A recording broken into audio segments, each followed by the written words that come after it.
and let us all do we can to build a better future.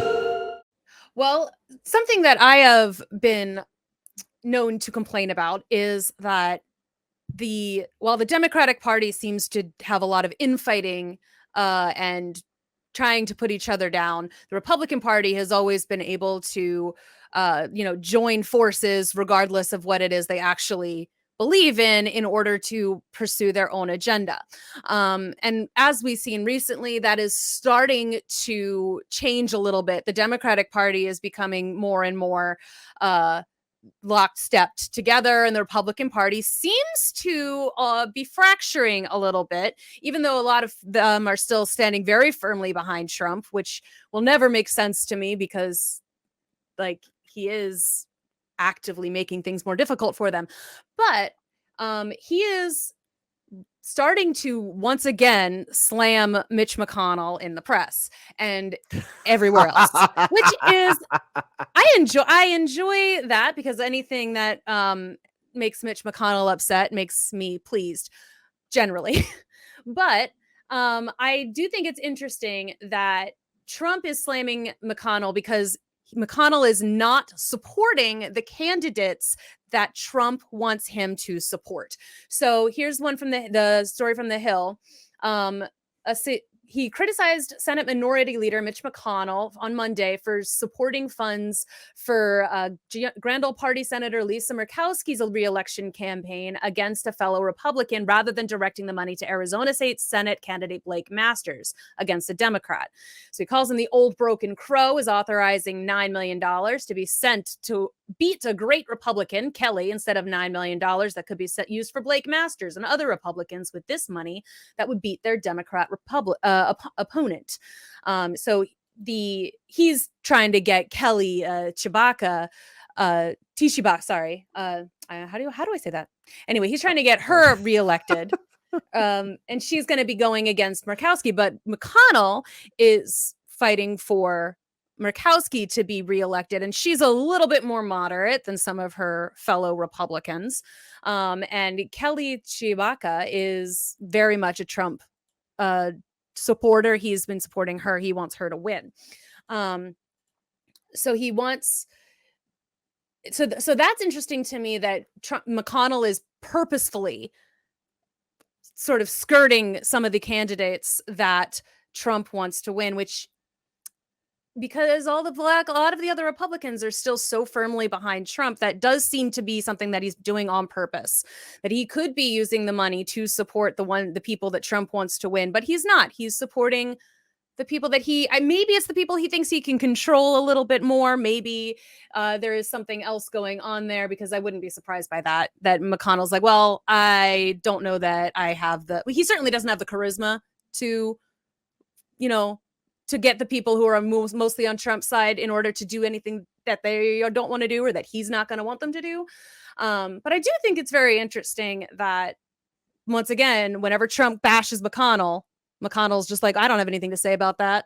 I don't care. He can do what he wants to. I've got the votes, is what he said. Like, Trump is trying to roust him, and McConnell is just he does not give any kind of crap about it.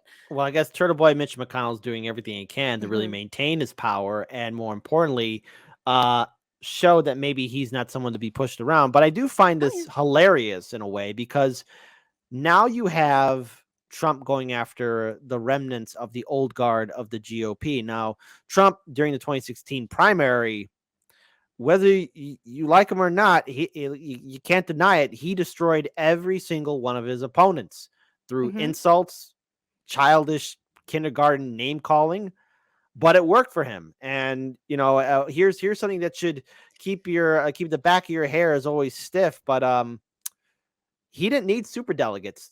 The people in the Republican primary supported Trump, his campaign. He won their support and votes, and the GOP couldn't do anything. And they had all their name brand heavy hitters, and they all lost to Trump. I think it is also interesting, though, so that Trump is still trying to go after McConnell, and everybody else that he has gone after has, in some way, shape, or form, tried to retaliate against him, or they've said something. It's like, well, this guy, blah, blah, blah, and they've gone after Trump again. I will say the only nice thing I think I'll ever say about McConnell is that he's got the presence of mind to not do that. Trump calls him, okay, the hilarious thing, Trump called him Old Crow, which I was like, he looks like a turtle, not a bird. I don't exactly. know. Like Trump. Where are you going with this? Trump, and private message me. I'll give you some insults. It's Turtle Boy Mitch McConnell, Trump. I mean, you had it. It was right there. Exactly. It's right there. It's so obvious. He looks like a turtle, not a crow. And Mitch McConnell's only response to that is, well, that's fine. Because Old Crow was Henry Clay's favorite bourbon, which also won. Why do you know that? Like, because he's an old man. He's an old turtle. I mean, he probably remembers when he and Henry Clay were sharing a bourbon back in the 1800. But I was just like, he's like, oh, that's fine. He can call me Old Crow if he wants. I will say, like, his refusal, like every single time Trump goes after a Republican leader's spouse too, which he does a lot, which is I think he does that whenever the leader themselves doesn't give him the response that he wants, because he just desperately wants someone to like call him out on stuff just so he can continue like coming back with them. He probably has like a list of stuff to call people. So it's like if they don't respond in kind, he just goes after their wives. So he did it to Cruz, and Cruz immediately buckled. Like, I'm sorry. I don't mean to laugh. I'm trying to keep it in, but this is the same President Donald Trump who retweeted a picture of his face on Rocky Balboa's body. A sitting president did that. I think like, yeah, this is cool. Somebody put my face on Rocky Balboa's body. I'm like, come on, man. I think he really thinks of himself like that. He probably does, unfortunately. I do think it's interesting too that, but like, so he goes after McConnell's wife, who is Taiwanese, but she's, a naturalized American citizen. She's American. She even served for Trump, and he started making all sorts of like racist comments about her, saying that she's pro-China, et cetera, et cetera. And it's like, and McConnell's just like, I'm not dealing with that right now. I don't have anything to say about it. Just his whole thing is to just stay like head above the water right now, and he does not going to he's not going to take that bait, which I find very interesting. And he's not it's fascinating to me how unworried he is. Everybody else that Trump has gone after has like either buckled or disappeared, and he's going after McConnell hard right now. McConnell's like, you can't beat me. I've been doing this for like 50 years. He's been in the Senate. I think since 1985 or something. He's been in this. He's been the leader of this party for longer than almost anybody else in history. And he's like, I've got the votes. And that's something that has been said about him too. It's like, he doesn't really have great poll numbers, but by the time election season comes around, he has the votes and he's able to stick around. And he has, he's in charge of a bunch of super PACs. So he's like the one who is actually deciding where the money for advertising is going. So he has managed to control the Senate for a long time. And I think it's interesting that Trump is just trying to throw his weight around now. Because especially because McConnell was like willing to go along with Trump the whole time he was in office.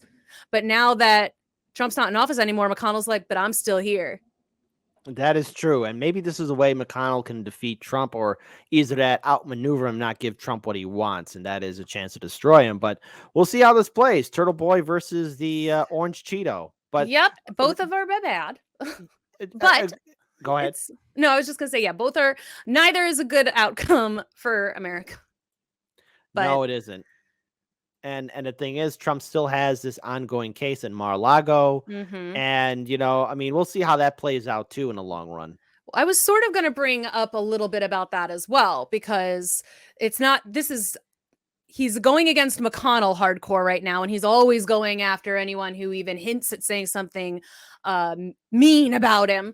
But he also was very confident recently in his request to the Supreme Court, specifically to Thomas, to intervene in the Mar-a-Lago documents case.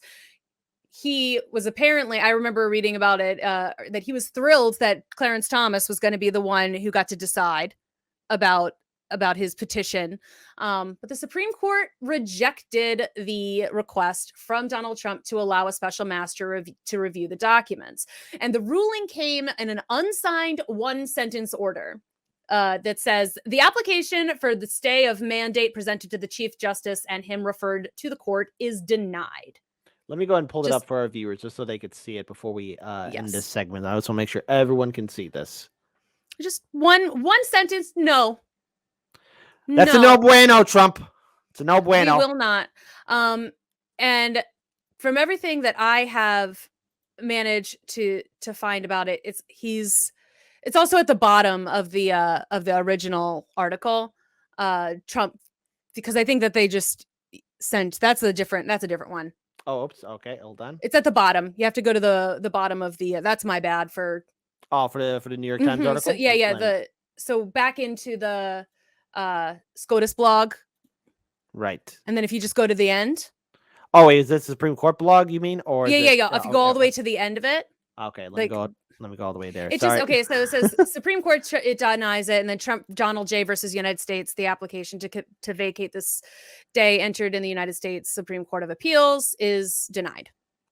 So like there it is. Yeah. So it's like no, we will not. You don't get what you want this time, which is again, this is a Supreme Court that 3 of the sitting judges were appointed by him, and Justice Thomas was the only one that didn't agree to continue with the January 6th hearings. And like he's been in Trump's corner before, and he's the one who this was sent to, and nope, like it, you don't get what you want this time, which I like it whenever that happens right now, because he seems to get his way more often than he should. And right now, even the people that he has placed in positions of power and the people who have been in his back corner for a long time, they are starting to turn away.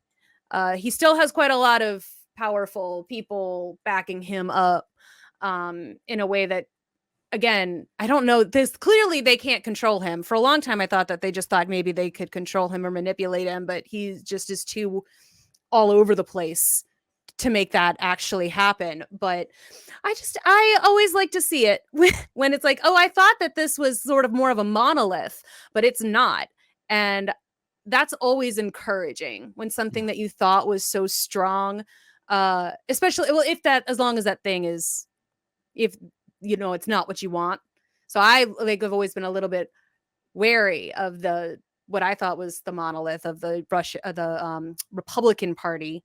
But it's not. There's fractures there. And I think that, again, if we get some actual progressives in the House or the Senate or the area, the general vicinity of Congress, you can start putting. I don't think it's going to happen, though, unfortunately. It doesn't have to be politicians at this point. Just like you get someone who's like got enough clout to start putting pressure on some of those pressure points and fracture points, we could see that starting to devolve a little bit, which I think would be a good thing. We need to, because again, we've had these 2 parties for so long, and that needs to stop. We need to end this 2-party system. So if we are able to like put any kind of pressure on these fracture points that are slowly starting to emerge and becoming more and more obvious as the year goes on, then I mean that can be a good thing. And I think that we should continue to try and point to that out and poke at it and just see what we can do to widen those fissures and to get something in there that will help us and not just them. Right on. I agree. Right on. I agree. And unfortunately, I think we haven't seen the last of this case. It looks like it's to be an ongoing thing. And, you know, if Trump is able to fart his way out of it, oh boy, are the Democrats in for a world of hurt in 2024, or ease it at our entire political system? Because here we go again with the clown show of Donald Trump, and which would be quite hilarious to see. But no, I don't think it would be. I don't think it's not. It wasn't hilarious the first time, and it won't be hilarious the next time. And I don't know why I don't know why someone with an ongoing legal battle is allowed to participate in politics at all. corruption runs amok. It's part of the game. We have careerist politicians who've been associated with insider trading and illegal activities, and they're still in power. It is not a surprise to me. And when I say it's hilarious, it's like it's a dark humor, because the people who we assume are accountable or who are running the show are actually stealing from us and are the criminals themselves. The insane people, the asylum patients, are running the madhouse. They're the ones who are running the show, and we're all here witnessing it firsthand. So it doesn't come as a surprise that Trump can still potentially run in 2024, and the people who are supposed to be the champions of justice don't really give a damn, because they're just as corrupt, or if not, some of them are probably, dare I say it, this will be a controversial statement, maybe even worse than him, because they've been doing this for decades on end, being reelected into office. People like Nancy, Chucky Boy Schumer, Turtle Boy Mitch, all of them corrupt to the core. I think that some of them are worse, just because okay, you know how in Batman The Dark Knight, Joker's like, I'm like a mad dog chasing cars. I wouldn't know what to do with one if I caught it. That's him. He's not like, he's just bouncing. He bounces from thing to thing, and he is like a pinball machine. And he'll cause a lot of destruction everywhere he goes, but it's not like, I cannot believe that man has a well thought out plan in place. And the other people that you mentioned do. They have contingencies, they have plans. He's just as like, but I want to win, and don't care who I hurt in order to do it. And he's a boulder going down a hill. Mm-hmm. He doesn't have a plan. Agreed. He's just stumbling into it, and he'll break everything in his path, but it's not a plan. The other people have plans, and I think that does make them a little bit more dangerous and worse, but they also aren't doing anything to stop the boulder.